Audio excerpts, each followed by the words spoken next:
Tonight, President Trump ordering airstrikes against Iran. ኢራኖች የአያቶላ አሊ ኻሜኒ የሽኝት ስነ ስርዓት አልያዛቸውም። አሜሪካውያንም ቃል የገቡትን ለሳምንት የሚዘልቅ በሰላም አያቶላ እስኪያርፉ አፍታ ሰጥቻለው ማክበር ተስኗቸዋል። በዛ ላይ የዓለማችን ግዙፍ የጸጥታ ጥምረት የሰሜን አትላንቲክ ወታደራዊ ቃል ኪዳን ለዓለም ሰላም ሳይቀር በአንካራ ቱርክ እየመከርኩ ነው ባለበት ሰዓት ምድራችን የሚሳይሉ ዱላ በርትሶባት ዳኛ የለሽ ሆና እንዳደረችም ተነግሯል። ያንዱ የሚሳይል ውርጅብኝ በሌላው አጸፋዊ የአየር ጥቃት ታጅቦ ለየዓለም ጥጉ ምድራችንም ስትናጥ እንዳደረች የተለያዩ መገናኛ ብዙሃን ሲዘግቡት ውለው አድረዋል። በመካከለኛው ምስራቅ አካባቢ አሜሪካ በኢራን ላይ ከባድ ያለችውን ጥቃት ሰነዘረች። ቴህራን በዋሽንግተን ላይ ብርቱ የሚሳይልና ሰው አልባ አውሮፕላን አጸፋዊ ምላሽ ጥቃት አደረሰች። በርካቶች ሲነጋገሩበት ያደሩ ጉዳይ ሆኗል። በአውሮፓ ምድር ደግሞ ዩክሬን በሩሲያ ሞስኮ ላይ የድሮን ጥቃት አደረሰች። ሩሲያም ኬቭን አንድ ሳምንት ባልሞላ ጊዜ ውስጥ ሶስተኛ ዙር ምሽቱን ጨምሮ በባሊስቲክ ሚሳይል ስትንጣት አደረች። የዚህ ሁሉ ጉዳይ ማሳያ ሆኗል። ለዚህም ነው ዓለም ዛሬ የከፋውን የጦርነት አዳር አሳለፈች የሚባለው። ይህ ሁሉ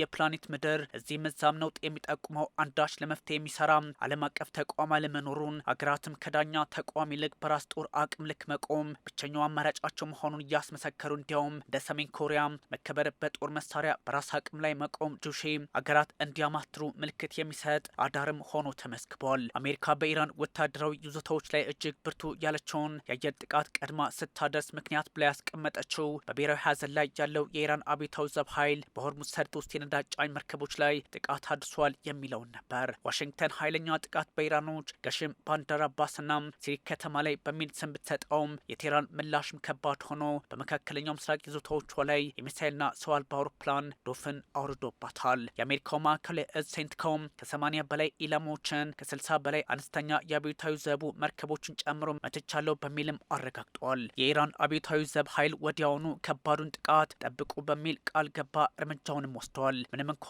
ኢራን ሶስቱን መርከቦች ስለመምታቷ ቀጥተኛ ኃላፊነት ባትወስድም ዋሽንግተን ጥቃት ለማድረስ ምክንያት ያለችው ግን ይህን ሆኖ ተመስክቧል። የአሜሪካ ማዕከላዊ እዝ ከአነስተኛዎቹ መርከቦች ባሻገር የኢራንን የሚሳይል ማስወንጨፊያ ጣቢያዎችና የዝ ማዕከል አጥቅቻለሁ በሚል መግለጫውን አውጥቷል።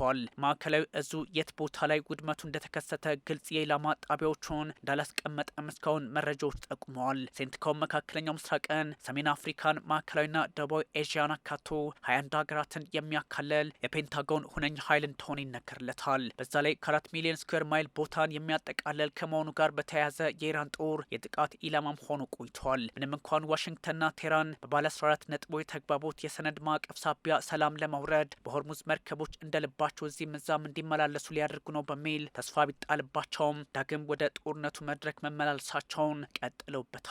ያደሩን ጥቃት የኢራን የውጭ ጉዳይ ሚኒስቴር ተኩስ አቁሙን የጣሰ ብሉታል። ሁኔታዎች ግራ አጋቢ ናቸው።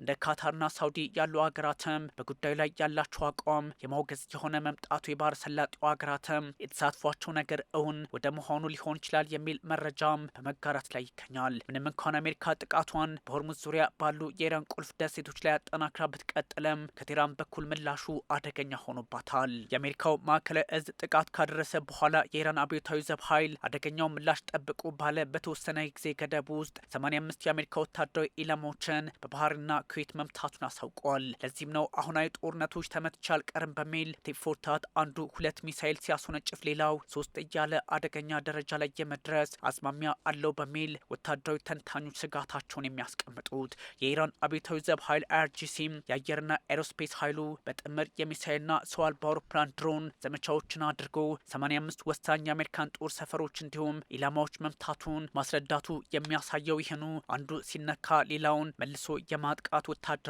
አዝማሚያ ነው ተብሏል። አይአርጂሲ በአሜሪካው ፌቭስ ፍሊት የጦር ምድብ በባህሬን እንዲሁም ባሊ አልሳሌም የአየር ኃይል ጦር ሰፈር በኩዌት አደገኛውን ጥቃት ማድረሱንም ይፋ አድርገዋል። አሜሪካ ተኩስ አቁሙን በመጣሷ የተሰጠ ምላሽ ነው ያለችው ቴህራን አሁንም እርምጃዋን አጠናክራ ልትቀጥል እንደምችል እያስጠነቀቀች ይገኛል። ምንም እንኳን አሜሪካ በወታደራዊ መሰረተ ልማቶች ላይ ጥቃት አድርሻለሁ ብትለም ኢራን ጉዳቱ ያን ያህል አልበረታብኝም በሚል እያስተባበለች ይገኛል። በባህር ዳርቻዎች በሆርሙጋንና ማሻሃር አካባቢዎች ጥቃት መድረሱም ይፋ ሆኗል። አሜሪካና ኢራን ዳግም ወደ ውጥረት ውስጥ መግባታቸው የአያቶላ አሊ ሀመኒን የሽኝት ስነ ስርዓት ጥቁር ጥላ ያጥላበታልም ተብሏል። በተለይም ደግሞ ሞጅተባ ሀመኒ እንደማይገኙ በተነገረበት አጋጣሚ ስጋቱም የእስራኤል ደህንነት ጥቃት በመሆኑ አሁን ላይ በር እንደ መክፈትም ይቆጠራል ተብሏል። ምናልባትም እስራኤል በዋሽንግተንና ቴህራን መካከል አሁን ላይ የተፈጠረውን አዲስ ውጥረት እንደ በጎ ወታደራዊ አጋጣሚ በመውሰድ ኢራኖች በብሔራዊ ኩራታቸው ልክ እየሸኟቸው የሚገኙትን የአያቶላ አሊ ሀመኒን አስክሬን ለጥቃት ልትጠቀምበት ትችላለች የሚል ስጋት ያለባቸው ተንታኞችም እየተበራከቱ መጥተዋል። በእርግጥ እስራኤል ራሷን በዓለም አደባባይ ላይ እንዲህ አይነት ታሪካዊ ስህተት ትሰራለች ማለትም አዳጋች ነው የሚሉ ቁጥራቸው ዋዛ አይደለም። መርከቦች በሆርሙዝ እንዲንቀሳቀሱ የሚፈቅደውን አሜሪካ ኢራን የስምምነቱን አንቀጽ 5 ጥሰዋለች በሚል መውቀሷም ዳግም ወደ ውጥረቱ በተባባሰ መንገድ ለመግባት በር እየከፈቱ እንደሆነ ጠቋሚ ሆኗል። ይህም ነገሮች መልካቸው ሊለውጡ እንደሚችሉ ያሳያል።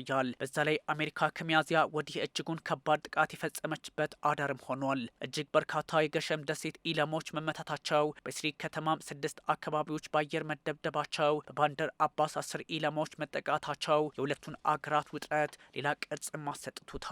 የኢራኑ ቁልፍ ተደራዳሪና የፓርላማ አፈ ጉባኤ መሐመድ ባገር ጋሊባቭ ተኩስ አቁሙን ጥሰውታል በሚል ማሳሰባቸው የሁለቱ ሀገራት ውጥረት አደገኛ ደረጃ ላይ መድረሱን ፍንትዋ አድርጎም ያሳያል። የአያቶላ ሽኝት ከቆም ከተማ ወደ ኢራቋ ናጃፍ በተዘዋወረበትና በተጓዘበት ሰዓት ደግሞ ለዚህ አይነቱ ውጥረት ሌላ መልክ ይኖረዋል ተብሏል። የአሜሪካን ኤምኪው9 ድሮን መትቻለው ያለችው ኢራን ሁለተኛ ዙር ጥቃት በባህሬን ላይ ማድረሷን የሚጠቁም መረጃም ይፋ ሆኗል። የአየር መከላከያ ስርዓት የአደጋ መጥቷል ድምጽ ሰጭ ደውሎችም ይህኑ አረጋግጠዋል። የኢራን ኃይል በሼክ ኢሳ የአሜሪካ ጦር ሰፈር ባህሬን ላይ ጥቃት ማድረሱንም ሁለተኛ ዙር ማረጋገጡ በዚህ ልክ የሚታይ ነው። ለዚህም ነው መካከለኛው ምስራቅ በተለያየ አጋጣሚ ነውጥ ውስጥ ባለበት ሰዓት አሁን ደግሞ ቴህራንና ዋሽንግተን በተለየ መንገድ እየወሰዱት ነው የሚለው ለበርካቶች ስጋት የሆነባቸው የመጣው።